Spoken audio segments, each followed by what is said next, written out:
नमस्कार दोस्तों, welcome back. तो आज हम लोग देखने जा रहे हैं 9th स्टैंडर्ड संस्कृत का एक सबसे इम्पोर्टेंट टॉपिक, दैट इज विद्यार्थमाला। सबसे पहले तो विद्यार्थमाला होता क्या है। मतलब हम लोग यहाँ पे देखेंगे कि कुछ क्रियापद है, कुछ विद्यार्थी क्रियापद है, मतलब असर्टिव क्रियापद है, उनके बारे में हम लोग पढ़ने वाले हैं। जहाँ पे ऐसा है कि हर एक शब्द का आपको कुछ ना, मतलब हर एक श्लोक से आपको कुछ ना कुछ मोरल मिलेगा। तो ऐसे श्लोक अभी हम लोग देखने वाले हैं, कुछ उपदेश मिलेगा सुभाषितों से। So let us start. और ये बहुत ही आसान है, हम लोग सबका मीनिंग पढ़ेंगे तो आपको रियलाइज हो जाएगा कि कितने आसान सारे टॉपिक्स है। सो देखो, सबसे पहले तो हमें यहाँ पे दिखाई दे रहा है पहला वाला श्लोक। सुखार्थी चेत त्यजेत विद्या, विद्यार्थी चेत त्यजेत सुखम, सुखार्थीनः कुतो विद्या, कुतो विद्यार्थिनः सुखम। अभी यहाँ पे आपको ना संधि दिखाई दे रही है, पहले तो हम उसको डिसॉल्व करते हैं सो दैट आपको एक रियलाइज हो कि इस शब्द को पढ़ना कैसा है। तो त्यजेत विद्या मतलब क्या, त्याग देना। ठीक है, त्यजेत प्लस यहाँ पे आएगा विद्या। तो यहाँ पे क्या बोला है, सुखार्थी ना सुखार्थी चेत त्यजत विद्या, मतलब क्या कि जिसको भी सुख चाहिए, मतलब जिसको भी लाइफ में सुख चाहिए, हैप्पीनेस चाहिए, उसने क्या करना चाहिए, विद्या को त्याग देना चाहिए। त्यजत मतलब त्याग देना चाहिए, विद्या को मतलब नॉलेज को त्याग देना चाहिए। विद्यार्थी त्यजत सुखम, और जिसको भी लाइफ में विद्या चाहिए, मतलब जो भी पढ़ना चाहता है, उसने सुख का त्याग करना चाहिए, क्योंकि आपको दोनों चीजें साथ में नहीं मिल सकती। मतलब इसका मतलब ये है कि अगर आपको यश चाहिए तो आपको कंफर्ट जोन से बाहर निकालना होगा। सिमिलरली अगर आपको विद्या चाहिए तो सुख से बाहर निकालना होगा या फिर सुख को त्यागना होगा। और आपको अगर सुख चाहिए तो फिर विद्या आपके पास आएगी नहीं, आपको उसको त्यागना होगा। सुखार्थीनः कुतो विद्या, मतलब सुखी इंसान को या फिर जिसको सुख की अभिलाषा है उसको विद्या कैसे ही मिल सकती है। और विद्यार्थिनः कुतो विद्यार्थिनः सुखम, और जिसको विद्या की अभिलाषा है उसको सुख कैसे मिल सकता है। मतलब हमें यही बोला है कि अगर आपको आपके लाइफ में कुछ अचीव करना है, अगर आपको कुछ बड़ा कुछ करना है, तो आपको कंफर्ट जोन से यानी कि सुख वाले उस पिंजरे से बाहर निकलना है। तो यहाँ पे नीचे आपको अन्वय अव्यय दिखाई दे रहा है, अन्वय दिखाई दे रहा है। लेट अस सी। यहाँ पे दिखाई दे रहा है सुखार्थी चेत विद्या त्यजेत, मतलब क्या, सुखार्थी को क्या करना चाहिए, विद्या को त्यागना चाहिए। विद्यार्थी चेत सुखम त्यजेत, और विद्यार्थी को क्या करना चाहिए, सुख को त्यागना चाहिए। सुखार्थीनः विद्या कुतः, और जिसको सुख की अभिलाषा है उसको विद्या कहाँ से मिलेगी। विद्यार्थिनः सुखम कुतः, और जिसको विद्या की अभिलाषा है उसको सुख कहाँ से मिलेगा। ठीक है, सिंपल, डन। अभी नेक्स्ट देखो, हम लोग देख रहे हैं दैट इज सेकेंड वाला श्लोक। देखो सेकेंड वाले श्लोक में क्या लिखा है।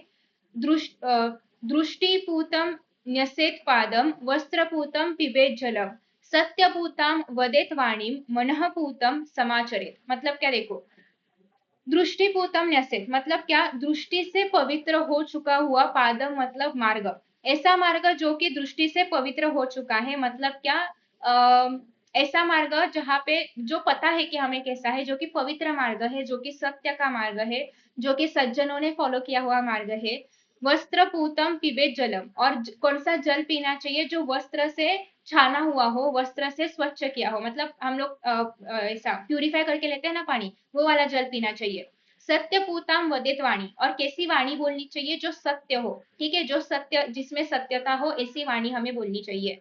मनः पूतम समाचरित, और हमारा मन कैसा हो, जो भी पवित्र आचरण है वे वो करने वाला होना चाहिए। सत सत विवेक बुद्धि का हमेशा हमें ध्यान में रखना चाहिए। तो इस तरीके से बोला है कि हमें बिहेव कैसा करना है, हमें अपने लाइफ में क्या क्या करना है। दृष्टिपूतम पादम न्यसेत मतलब क्या, वैसे रास्ते पे चलो जो रास्ता पवित्र है, दृष्टि से पवित्र दिखाई दे रहा है। वस्त्रपूतम जलम पिबेत मतलब ऐसा जल पियो जो कि वस्त्र से निर्मल किया जा चुका है, या फिर उसमें कोई भी डर्ट नहीं है, प्यूरिफाई किया जा चुका है। सत्यपूताम वाणी वदेत, और ऐसी वाणी बोलो जहाँ पे आपको ऐसी वाणी बोलो जिसमें सत्यता हो। और मनपूतम समाचरित, और आपका आचरण ऐसा होना चाहिए जो कि जहाँ पे निर्मलता हो, जहाँ पे सत सत विवेक बुद्धि हो, जहाँ पे सत्य और सत्य क्या है, सही गलत क्या है, वो उसमें आपको पता होना चाहिए। ठीक है, तो ये सारे श्लोक कंठस्थी करणार्थम के लिए है, इसलिए आपको याद रखना पड़ेगा सबका कैसे लिखना है और क्या क्या लिखा गया है उसके अंदर। धनम लब्धम कांक्षेत, धनम लब्धम कांक्षेत, लब्धम रक्षेत प्रयत्नतः, रक्षितम वर्धयेत सम्यक, वृद्धम तीर्थेषु निक्षेपेत, निक्षिपेत। मतलब इसका मीनिंग क्या होता है। धनम लब्धम मतलब क्या, यहाँ पे एक तो शब्द ऐसा है धनम प्लस अलब्धम। ठीक है, ये इसका मीनिंग क्या है। धनम अलब्धम कांक्षेत, मतलब जो धन मिला नहीं है, जो धन तुम्हारे पास नहीं है, लब्धम रक्षेत प्रयत्नतः, तो जो धन तुम्हें मिला नहीं है उसकी तुम्हें अपेक्षा करनी चाहिए या फिर उसकी इच्छा करनी चाहिए। और जो धन तुम्हारे पास है, लब्धम मतलब जो धन तुम्हें मिल चुका है, रक्षित प्रयत्नतः उसका उसकी रक्षा करने का प्रयत्न करना चाहिए। ठीक है, जो धन तुम्हें मिला नहीं है उसकी अपेक्षा करो, उसकी इच्छा करो, उसको पाने के लिए प्रयत्न करो। और जो धन तुम्हें मिल चुका है उसको क्या करो, पूरी तरीके से उसकी रक्षा करने का प्रयत्न करो। रक्षितम वर्धयेत सम्यक, और अगर आपने धन का रक्षण किया है, धन को सेविंग्स बोलते हैं ना हम लोग, मतलब सेव करके रखते हैं हम लोग पैसे को, तो उसको अगर आपने अच्छे से सेव करके रखा है तो वो उसको बढ़ाओ, मतलब धन को बढ़ाओ, मतलब और जगह जगह पे इन्वेस्ट करके और प्रॉफिट लेने का ट्राई करो। वृद्धम तीर्थेशु निक्षिपेत, और हमेशा ये जो बढ़ा हुआ धन है, वृद्धम मतलब बढ़ा हुआ धन जो है, जो भी धन तुमने कमाया है उस धन को तीर्थेशु निक्षिपेत, मतलब जो अच्छी चीजें हैं उसमें ही खर्च करना, उन धनों को किसी भी ऐसे जो चीज रिक्वायर्ड नहीं है उसको, उसके ऊपर इस धन को मत खर्च करना। ठीक है, फिर से देखो, जो जो धन तुम्हारे पास नहीं है उसको पाने की इच्छा रखो, जो धन तुम्हारे पास है उसकी रक्षा करने का प्रयत्न करो, और हमेशा सही तरीके से धन को बढ़ाओ, और जो बढ़ा हुआ धन है उसको सही तरीके से इस्तेमाल करो। ठीक है, देखो, अलब्धम धनम कांक्षेत, मतलब अलब्धम धनम की इच्छा करो, लब्धम धनम प्रयत्नतः रक्षेत, जो मिला हुआ धन है उसकी रक्षा करो, रक्षितम धनम सम्यक वर्धयेत, और जो रक्षण किया हुआ धन है उसको इंक्रीज करने का ट्राई करो, वृद्धम धनम तीर्थेशु निक्षिपेत, और जो बढ़ा हुआ धन है उसको सही जगह पे इन्वेस्ट करो। समझा, बहुत ही अच्छा श्लोक है, और आपको आपकी लाइफ में एक वैल्यू ऐड करेगा, आपको पता, मतलब बता रहे वो कि धन को बढ़ाओ, उसको किस तरीके से सेव करो, उसको किस तरीके से यूज करो, तो ये बहुत अच्छी चीज इसमें बताई गई है। चलो फिर नेक्स्ट श्लोक हम लोग देखते हैं। अक्रोधेन जयेत क्रोधम, असाधुम साधुना जयेत, जयेत कदर्यम दानेन, जयेत सत्येन चाणृतम, मतलब क्या, अक्रोधेन जयेत क्रोधम, क्रोध को जीता जा सकता है अक्रोध से। आपको पता होगा ना कि जब दो इंसान झगड़ते हैं तो कोई एक इंसान ने शांत रहना चाहिए तो दूसरा अपने आप शांत हो जाता है। तो यहाँ पे क्या किया, उस क्रोध के ऊपर इस शांति ने विजय पा ली। तो वही बताया गया है कि हम लोग क्रोध को अक्रोध से जीत सकते हैं, मतलब शांत रह के जीत सकते हैं। असाधुम साधुना जयत, और जो बुरी बातें हैं, साधु मतलब क्या, अच्छी बातें या फिर सज्जन लोग या फिर सज्जनता, तो सज्जनता से दुर्जनता को जीता जा सकता है, मतलब भले ही सामने कितने भी बुरे लोग हो, बट हमने अगर अपनी अच्छाई को साथ में रखा तो हम दुर्जनों को भी जीत सकते हैं, उनकी भी दुर्जनता को हम लोग हरा सकते हैं। जयत कदर्यम दानेन, जयत सत्येन चाणृतम, मतलब क्या कि दान करके हम लोग कदर्यम मतलब कंजूस इंसान को भी जीत सकते हैं, और जयत सत्येन चाणृतम मतलब सत्य से हम लोग असत्य को जीत सकते हैं या फिर असत्य की पराजय कर सकते हैं। तो इस तरीके से ये श्लोक है, देखो, अक्रोधेन क्रोधम जयत, अक्रोध से क्रोध को जीता जा सकता है, मतलब ये प्यार से क्रोध को जीता जा सकता है, शांति से क्रोध को जीता जा सकता है। साधुना असाधुम जयत, मतलब सज्जनता से या फिर अच्छे कर्मों से बुरे दुर्जन को जीता जा सकता है। दानेन कदर्यम जयत, दान करके हम लोग कंजूस व्यक्ति को जीत सकते हैं। सत्येन च अनृतम जयत, मतलब सत्य से हम लोग असत्य को या फिर गलत चीजों को हम लोग जीत सकते हैं। तो इस तरीके से ये श्लोक था, अगेन बहुत अच्छा श्लोक है। यहाँ पे आपको बिहेव कैसा करना है, आपका वर्तन कैसा होना चाहिए, मतलब सामने वाले का बिहेवियर तो हमारे हाथ में नहीं है, बट हम कैसे बिहेव करें वो अपने हाथ में है, तो उसके बारे में यहाँ पे बताया गया है।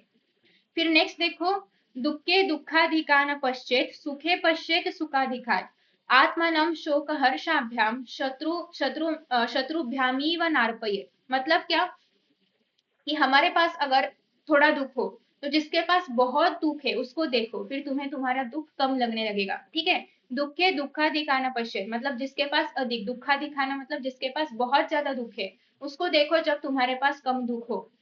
सुखे पश्चेत सुखा दिखान, और जब आपके पास सुख हो तो उसको देखो जिसके पास बहुत ज्यादा सुख है, तो फिर तुम्हें रियलाइज होगा कि अरे मतलब कितना भी सुख हो हमें जमीन पे ही रहना है, क्योंकि इस सुख के बाद फिर से दुख भी आ सकता है।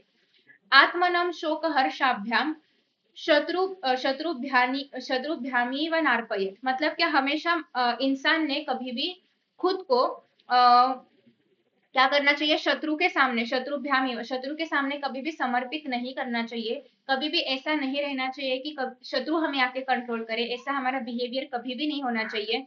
हमारा शोक और हमारा हर्ष, मतलब हमारा दुख और हमारा आनंद, कभी भी हमें, आत्मानम मतलब हमारा, कभी भी हमें शत्रु के सामने या फिर शत्रु को अर्पित नहीं करना चाहिए। हमारा सुख, हमारा दुख, हमारी क्या बोल सकते हैं हम लोग, हमारा जो भी सुख दुख रहेगा, जो भी कुछ चीजें रहेगी, वो सब अपने हाथों में, अपने कंट्रोल में होना चाहिए। कभी भी वो शत्रु के हाथ में नहीं होना चाहिए, हमें शत्रु ने कभी कंट्रोल नहीं करना चाहिए।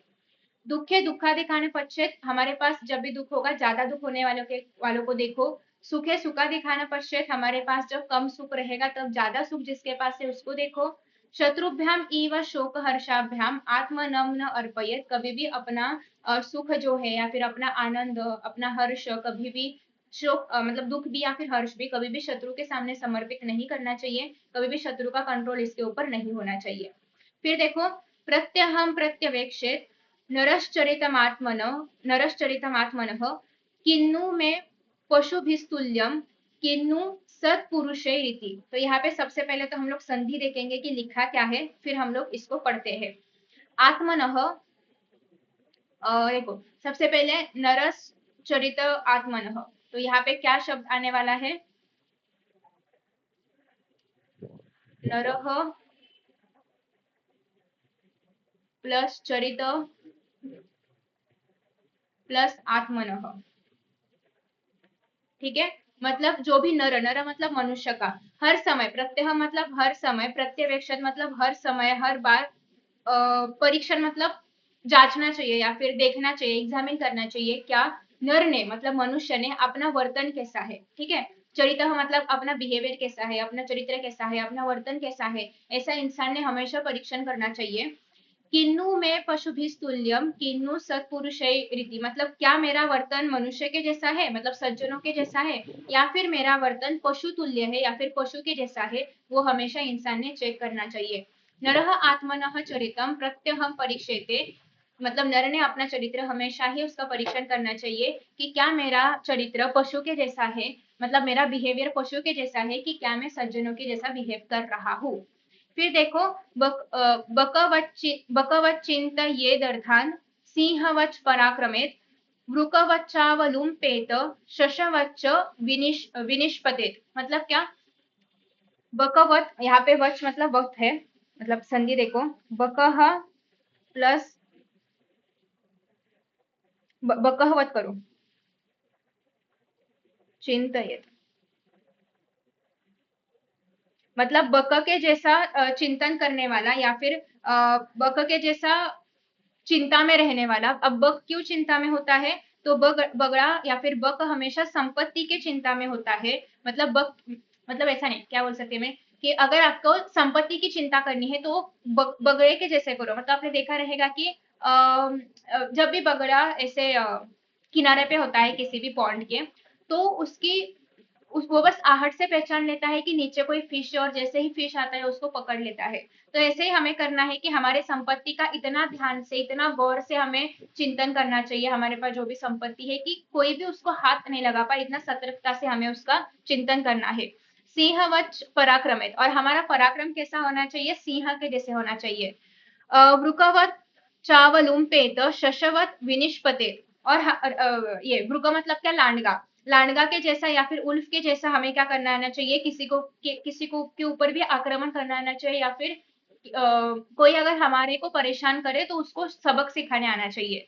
शशवच विनिष्पतेत मतलब क्या, सिंह के, सॉरी, शश मतलब ससा, या फिर रैबिट, रैबिट के जैसे हमें किसी भी संकट से निकल के आना चाहिए। मतलब रैबिट कितना ऐसा होता है कि हम उसको पकड़े तो यहाँ से कहीं से भी निकल जाता है, तो वैसे ही कोई भी संकट से हमें बाहर निकलना आना चाहिए। देखो, बक के जैसा हमें संपत्ति की चिंता करनी है, सिंह के जैसे हमें पराक्रम करना है, ब्रुक यानी कि फॉक्स या फिर उल्फ के जैसे हमें, कोई अगर हमें परेशान करे तो उसको सबक सिखाने आना चाहिए, और ससा के जैसे हमें कोई भी संकट से बाहर निकलने आना चाहिए। खरगोश, ससा मतलब खरगोश, ठीक है, वो मुझे खरगोश शब्द याद नहीं आ रहा था। देखो, नृपः बकवत अर्थान चिंतयेत, मतलब जो हमारा राजा होता है वो हमेशा राजा ने कैसे करना चाहिए, बगड़े के जैसे या फिर बक की तरह अपनी संपत्ति की चिंता करनी चाहिए, सिंह के जैसा पराक्रम करना चाहिए। वृकवत अवलुम्पेत शशवच्च विनिष्पतेत, और वृक के जैसा क्या करना चाहिए, कोई आक्रमण करे तो उसको सबक सिखाना चाहिए, और कुछ भी संकट से खरगोश की तरह बाहर निकालना चाहिए। ठीक है,